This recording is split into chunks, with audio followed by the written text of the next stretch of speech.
Welcome to கன்னடி current reviews. இன்னைக்கு நம்ம திரைவியூஸ் நிகழ்ச்சியில் எந்த படத்தை பற்றி பார்க்க போறோம்னா, டைரக்டர் பாண்டியராஜ் இயக்கத்தில் விஜய் சேதுபதி நித்யா மேனன் நடிச்சு வெளிவந்திருக்கிற தலைவன் தலைவி படத்தை பற்றி தான் பார்க்க போறோம்.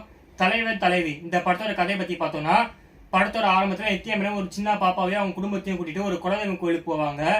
அங்க பாத்தீங்கன்னா அந்த பாப்பாவுக்கு பாதி முட்டை அழைச்சி முடியறதுக்குள்ளேயே விஜய் சேதுபதி அங்க வந்து பிரச்சனை பண்றாரு. எப்படி என் குழந்தைக்கு என்ன கேட்காம நீங்க மொட்டை அடிக்கலான்ட்டு.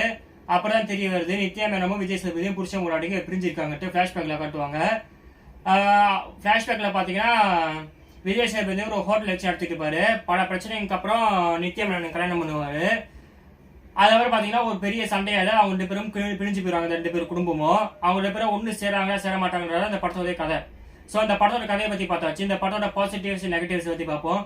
பாசிட்டிவ்ஸ் நெகட்டிவ்ஸ் பத்தி பார்த்தோம்னா, இந்த படத்தோட நடிச்ச எல்லாருமே நல்லா நடிச்சிருந்தாங்க. குறிப்பா சொல்லணும்னா நித்யா மேனன் அவங்க ரொம்ப நடிச்சிருந்தாங்க. செகண்ட் பாசிட்டிவ்னு பாத்தீங்கன்னா இந்த படத்தோட பாட்டுக்கெல்லாம் ரொம்ப நல்லா இருந்துச்சு.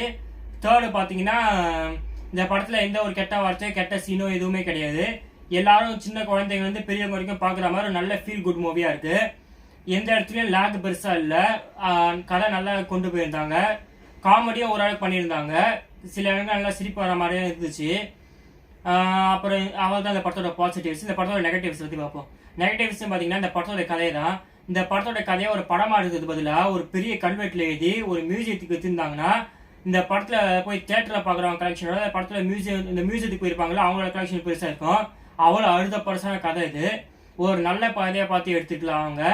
But it's okay. படத்தை வந்து முடிஞ்ச அளவுக்கு நல்லா தான் எடுத்துருக்காங்க.